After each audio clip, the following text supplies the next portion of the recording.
Hai, hai, hai. Assalamualaikum warahmatullahi wabarakatuh. Ketemu lagi dengan Umi Rindu Senja di sini. Udah lama ya Umi nggak ngupload karena memang kesibukan yang luar biasa padat belakangan ini. Nah, jadi untuk kali ini akan kita semua akan sama-sama membahas tentang energi dalam kehidupan sehari-hari. Nah, kalian tahu nggak apa sih energi itu? Nah, supaya semuanya paham dan mengerti tentang energi, khususnya energi dalam kehidupan sehari-hari, simak terus videonya ya. Baiklah, yang pertama kita lihat dulu definisi dari energi. Nah, anak-anakku, rindu senja, energi itu ya adalah kemampuan kita ya, salah Umi tadi. Kemampuan saja. Jadi, kemampuan untuk melakukan kerja atau usaha. Nah, anak-anak, energi itu tidak bisa kita ciptakan, juga tidak bisa kita musnahkan. Tapi, nah yang harus kamu semua ingat bahwa energi itu bisa mengalami perubahan dari satu bentuk energi ke bentuk yang lainnya. Energi itu dihasilkan oleh sumber energi. Semua kegiatan yang kita lakukan itu memerlukan energi, memerlukan tenaga ya berarti. Nah, tanpa energi kita tidak dapat melakukan aktivitas letoy, lemes ya. Nah, sebagai contoh nih, kita supaya bisa berenergi kita harus makan ya, kita harus makan makanan supaya bisa mendapatkan energi. Karena kalau kita tidak memakan makanan, kita nggak akan punya energi. Dan kita akan lemes dan tidak bisa beraktivitas dengan maksimal. Contoh lainnya adalah kita dapat menggunakan energi listrik. Nah, setiap rumah pasti sudah ada listriknya nih ya. Untuk apa? Iya, untuk menyalakan lampu, televisi, kipas angin, ngecas HP, ya kan, dan lain-lain. Atau contoh lainnya, misalkan, kalau motormu nggak ada bensinnya atau mobilmu nggak ada bensinnya, bisa jalan nggak tuh? Tidak ya. Jadi bensin itu adalah salah satu energi. Untuk apa? Untuk menghidupkan sepeda motor atau mobil. Itu dia. Oke, tadi Umi sempat singgung sedikit tentang sumber energi. Nah, kita akan melihat apa saja sih sumber-sumber energi yang bisa kita manfaatkan yang ada di sekitar kita. Sebelumnya Umi mohon maaf ya jika banyak sekali suara-suara latar motor atau mobil ya, karena memang ini ngerekamnya persis di pinggir jalan. Oke, kita bahas dulu sumber energi itu apa. Nah, jadi sumber energi itu anak-anakku rindu senja, itu adalah segala sesuatu yang bisa menghasilkan energi. Baik menghasilkannya secara langsung maupun melalui proses konversi atau transformasi. Kalau yang secara langsung misalkan energi cahaya matahari, bisa digunakan untuk apa? Misalkan energinya bisa kita gunakan untuk apa namanya? Untuk mengeringkan pakaian ya. Contoh sederhananya seperti itu. Jadi kita bisa secara langsung menggunakan. Kalau yang konversi atau transformasi itu ada perubahan bentuk di dalamnya. Misalkan dari bensin menjadi energi listrik, energi mesin, dari energi listrik menjadi energi cahaya kayak gitu ya. Jadi itu adalah energi transformasi.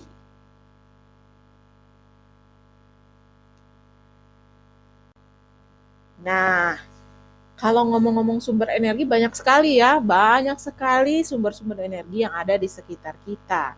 Ada energi bahan bakar fosil, ada energi biomasa, ada energi air, ada energi angin, energi matahari, energi makanan, juga ada energi listrik. Ini adalah beberapa sumber energi yang bisa kita manfaatkan saat ini.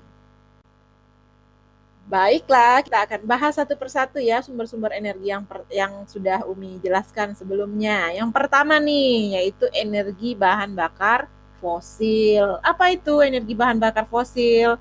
Nah, energi ini adalah energi yang berasal dari bahan bakar fosil. Fosil itu sendiri adalah sisa hewan dan tumbuhan purba yang sudah terkubur dalam waktu ribuan tahun. Nah, jadi bahan bakar ini yaitu bahan bakar yang terbentuk dari proses ilmiah yang dialami oleh sisa-sisa hewan atau tumbuhan purba dalam waktu yang sangat lama. Tidak 10-20 tahun ya, tapi ribuan tahun, ratusan tahun. Ya, makanya di situ Umi sebutkan waktu yang sangat lama dengan jutaan tahun malah ya. Seperti contohnya nih, batu bara, minyak bumi, juga gas alam. Apa contoh penggunaannya? Contohnya adalah pembakaran batu bara yang bisa menghasilkan uap. Ini yang belum pernah naik kapal nih, Umi ceritain sedikit bahwa kapal besar itu biasanya salah satu bahan bakar, kalau dulu ya, itu menggunakan batu bara. Jadi batu bara itu terus di apa namanya dimasukkan ke perapian supaya menghasilkan uap yang bisa menggerakkan turbin ya, atau bisa menghasilkan dari turbin itu bisa menghasilkan listrik. Yang selanjutnya adalah energi biomasa, ya. Apa itu energi biomasa, anak-anakku? Jadi dia adalah energi yang asalnya adalah dari limbah atau sampah-sampah organik. Apa itu sampah organik? Misalkan sapi, ayam ya. Terus sampah dedaunan, sampah-sampah dari organisme yang belum lama mati. Organisme itu makhluk hidup ya, organisme itu. Dan lain-lain nih. Nah, energi biomasa ini, Nak, dapat menjadi solusi bahan bakar karena sifatnya yang bisa diperbaharui. Kenapa? Lah, seperti kotoran sapi, ya. Tiap hari sapinya pasti ya, terus sampah dedaunan, selagi masih ada pohon, pasti banyak sekali sampah dedaunan dan itu bisa kita gunakan sebagai sumber energi biomasa. Dia bisa diperbarui dan tidak mencemarkan lingkungan. Contohnya apa? Contohnya pemanfaatan biogas ini sebagai pengganti LPG. Apa sih LPG?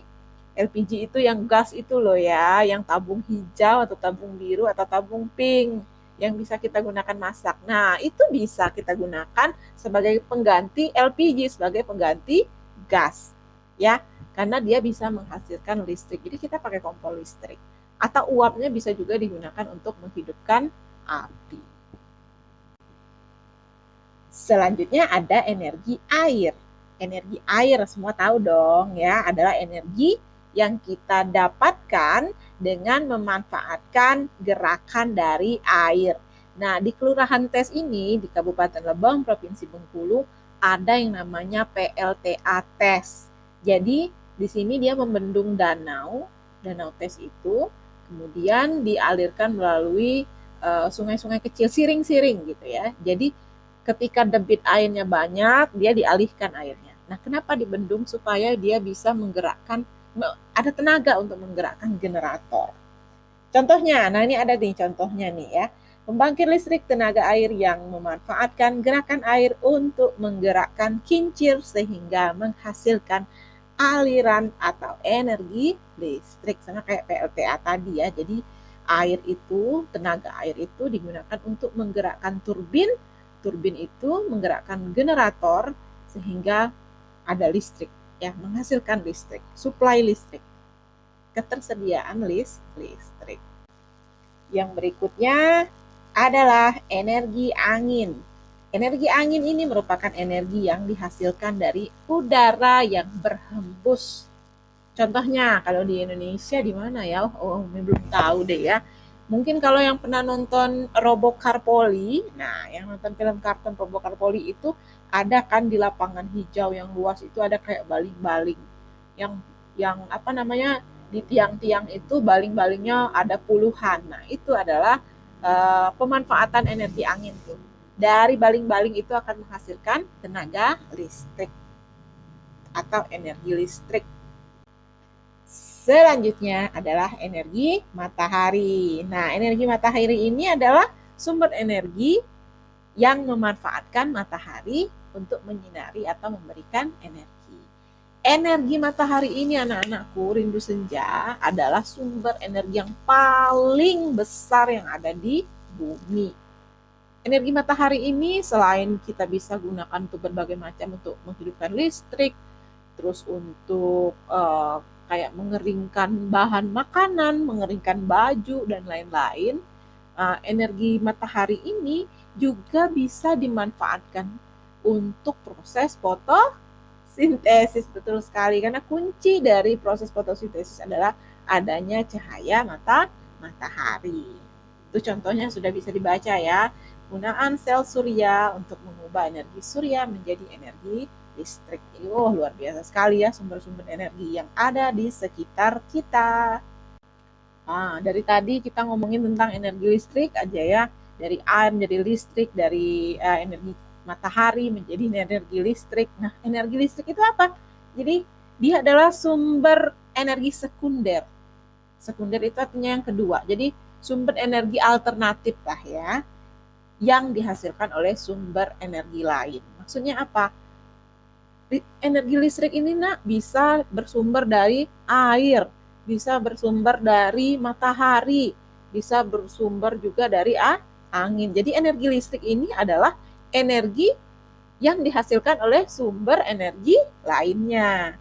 Nah, contohnya apa? Contohnya tadi yang Umi sebutkan, dari kincir angin yang menggunakan tenaga angin atau energi angin, dia bisa berubah menjadi energi listrik. Atau air, dia menggerakkan turbin, menggerakkan generator, menghasilkan energi listrik. Jadi seperti itu. Oke, yang selanjutnya adalah energi makanan. Nah, ini adalah energi yang paling penting ya, karena dia adalah sumber tenaga untuk tubuh kita. Kalau nggak makan gimana ya kan? Nah, jadi makanan yang kita makan itu anak-anak akan menghasilkan energi kimia untuk tubuh kita. Terus energi kimia tersebut yang tadi didapatkan dari makanan akan berubah menjadi macam-macam nih. Bisa berubah menjadi energi gerak, bisa juga berubah menjadi energi panas. Nah, energi gerak, energi panas itu adalah dua energi yang sangat kita butuhkan untuk aktivitas kita sehari-hari. Dan jangan lupa ya, ini Umi ingatkan di akhir, bahwa dari ketersediaan sumber energi itu bisa kita bagi menjadi dua. Apa saja? Yang pertama adalah energi yang terbarukan. Artinya energi ini bisa kita dapatkan dalam jumlah yang sangat banyak dan gampang untuk diperbaharui. Apa saja contohnya? Matahari, ya kan? Selagi belum kiamat nih matahari ada nih. Terus air, insya Allah air kita melimpah. Angin, nah nih, kalau ada pohon ya kan, kalau ada rumput, terus kalau mau hujan nih pasti ada angin nih ya. Dan energi biomasa. Jadi energi biomasa itu tadi adalah energi yang berasal dari sapi ya kan, dari bahan-bahan organik ya. Terus yang kedua, ada namanya energi yang tidak terbarukan. Artinya apa? Energi ini ya sudah ketika habis lama lagi untuk kita perbaharui. Contohnya apa? Minyak bumi, ya kan? Butuh jutaan tahun supaya fosil-fosil itu bisa menghasilkan minyak bumi. Terus apalagi? Batu bara. Ya, itu butuh waktu yang sangat lama biar bisa menghasilkan batu bara dan juga gas alam. Nah, jadi ini adalah sumber-sumber energi kita. Jadi secara umum bisa dibagi menjadi dua macam. Nah, anak-anakku, sampai di sini dulu ya untuk pembahasan tentang energi dalam kehidupan kita sehari-hari. Jangan lupa untuk terus menyimak pembahasannya yang ada di bagian kedua. Sampai jumpa. Wassalamualaikum warahmatullahi wabarakatuh.